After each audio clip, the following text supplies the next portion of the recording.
Dr. K, and this is the truth about mental illness. Welcome back, everyone, to the greatest mental health and wellness journey of our lifetime. I am so excited that you joined me, and I'm so excited that I get to be the one to bring it to you. Shout out to our caregivers, shout out to our ally angels. Y'all know I love to love you.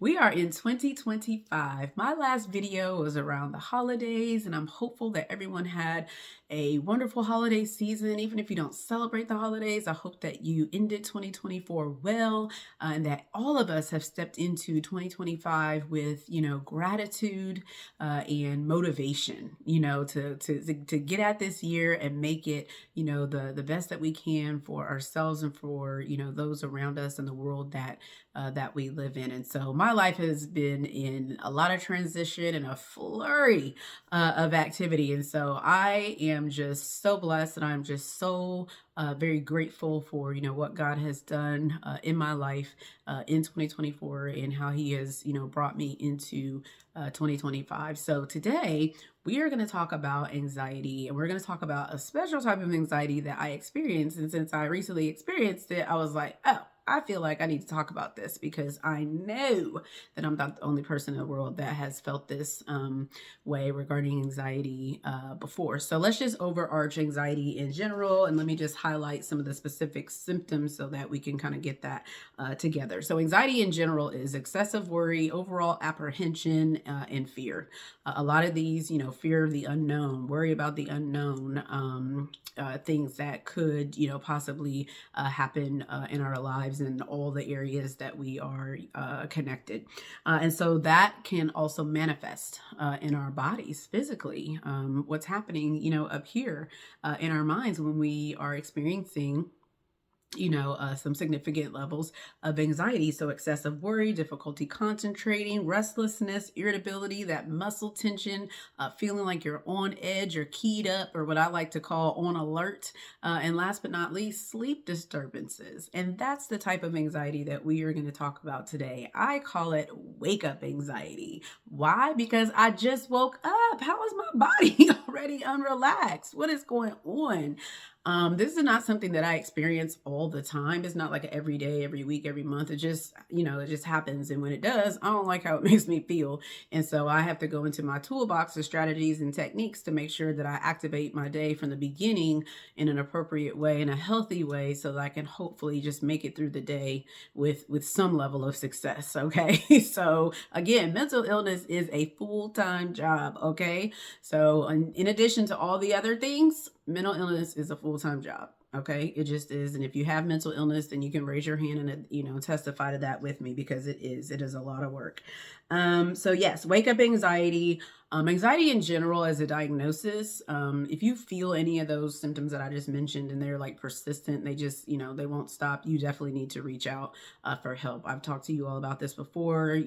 I have been in treatment, and I do not mess around when it comes to, these brain disorders. And so I would encourage you that if you feel any of those things and they just won't stop, even when you try all these techniques that I'm going to talk about, that you would partner with an actual licensed provider to kind of help move you forward in your life. So wake up anxiety. Let's look at some of these causes, y'all, because y'all know I had to go into my research on this because I don't like to wake up like this. So when I do, I have to address it.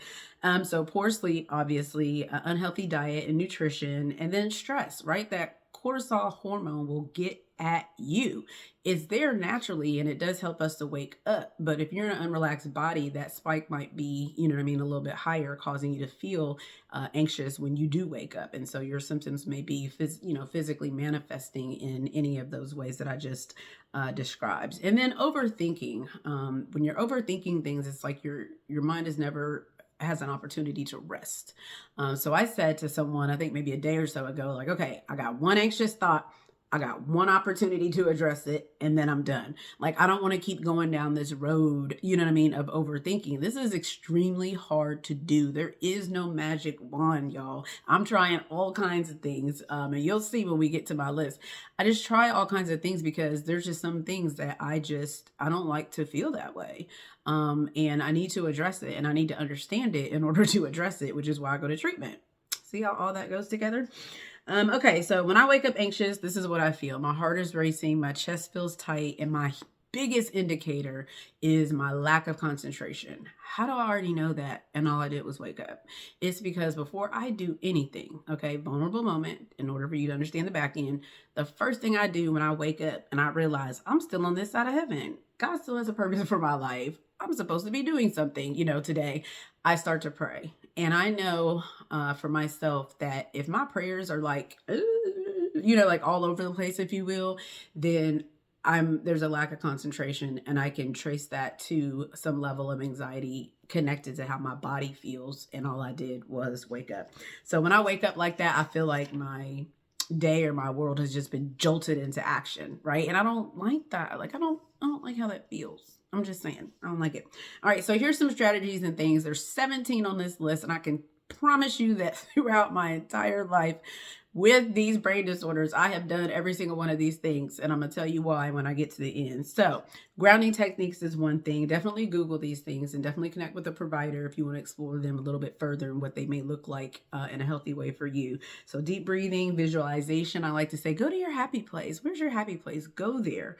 And then when you get there, you can practice some mindfulness as well by doing a body scan. I really love doing body scans, especially if I wake up in an unrelaxed body. Stretching, yoga, meditation. We'll just add prayer to that too if you are someone who is a prayer. And then put your phone down.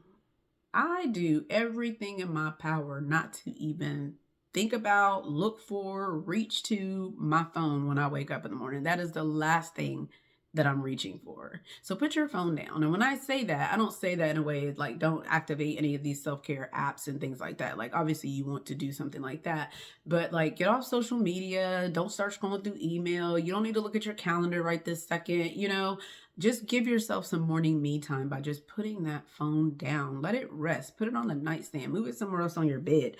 But just let it go. Put your phone down. Limit your caffeine, especially at night. I love a good cup of coffee, so I know that I'm not getting ready to give up coffee, but I may try to possibly, see how this is all non-committal, may try to possibly kind of interject some decaf every once in a while in the morning if I feel that I need to. I'm open to it. Let me just say that. Having a regular sleep schedule. This is critical. I have not mastered this by any means. However, I can assure you that over the course of time with treatment, I have progressively improved how my sleep schedule is set up when I go to sleep, when I wake up, when I take my medication, all these different things. Everything's connected in some way when we talk about, mental illness. So having a regular sleep schedule is great. Physical activity is phenomenal. I'm so down for that. It does help your overall mental health, period. So connect with, your medical doctor if you've not already been in a physical, routine, physical activity routine. Make sure that they know what you're getting ready to do. And then this one is my favorite, gratitude journaling. Shift your mind. When you wake up and you feel like that, shift your mind. Start right there. Start your day off with some gratitude journaling. I'm even going to tell you how to do it. You can Google it and see different ways that people have done it. You could just pull out a journal and just start writing things down in any way you want. It is your journal. Ain't nobody else looking at it. You are fine. But gratitude journaling really helps give perspective to our lives and how we are feeling, and those racing thoughts and worry connected to, anxiety in general. And it can also be quite reflective. So you could do it in the morning, you could do it in the afternoon, you could do it in the evening, any of those things would be really good. And then journaling in general helps to do what I like to call park your emotions. Park your thoughts. Just put them down on paper. Get them out of your head. I am a checklister, so I always do this type of thing. Planning your day as well is really helpful. So maybe some people plan their day by setting up goals. Like by the end of today, I'd like to have accomplished blah, blah, blah, blah, blah, right? And then some people can plan their day based on different tasks. You can call a task a goal. That's up to you. It's literally your life. So you call it whatever you want. You do whatever it takes to give you that order that you need to live in a relaxed body.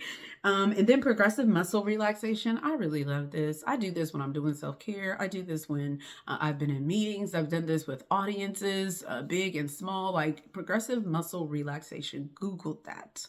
and see if that might be something that could be helpful for you. And then change up your environment, feng shui your room, your space, make it feel a little bit different when you come in. Maybe your work office or home office. I've never been a clutter person, especially when it comes to my office. I like for whoever it is that I'm serving, I like the right amount of things to be in the space and nothing more. I don't like to hold on to stuff, forever in that regard. So maybe kind of just declutter your space. That could have an impact really on your overall mood.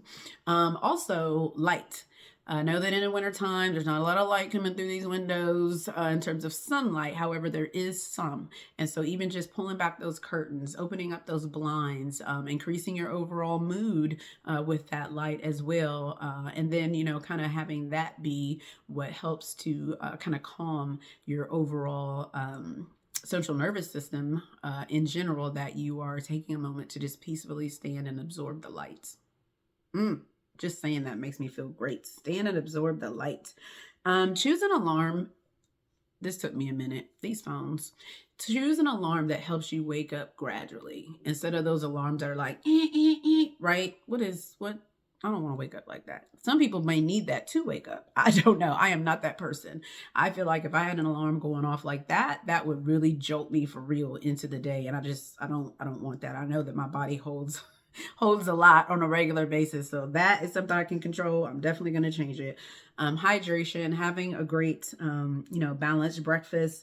And then again, reaching out for help. Now, why do I, go through each one of these? Because for me and for a lot of folks that I've worked with, it's never really just one thing that is like the magic wand to help you in whatever mental state or state of mind that you might be in regarding, experiencing the symptoms of mental illness or having a mental illness diagnosis. It's usually more than one thing that you'll need to kind of package together so that you can, have control over some of these, overthinking thoughts and this excessive worry and this apprehension about life in general. So you may have a technique that you can use at work. You may have a technique that you can use in public. You may have a technique that you can use, when you're at home and you have a little bit more, comfort in your space. And so I would say, look at these different things. If you're somebody who has woken up in an unrelaxed body or you suffer from anxiety of any kind, there's about 11 different diagnoses connected to anxiety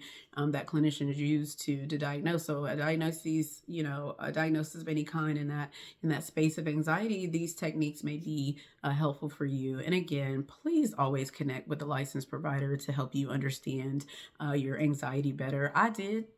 And I'm so grateful that I did. That's how I know that I need to do these things and have access to different things during different parts of my life, because life is life. And this one technique that worked 5 years ago, it was really good for me. That might not work anymore right now. I may need to ditch that and pull out something else because my life is lifed. And now I need a little bit different type of support in general. So that's all I have for today. I hope that this was a cool way to kind of just address anxiety at the beginning of the year, but in a different way. I don't really hear people talking about wake up anxiety. I know it's called morning anxiety, but I'm calling it wake up anxiety. So I'm hopeful that this was informative for you, and that if this is something that resonates with you, that you would, consider engaging in any of these different strategies up to and including seeking additional help. And if this is something that you feel like somebody else would benefit from, forward this video to them. There is nothing wrong with that. Let Dr. K speak for you.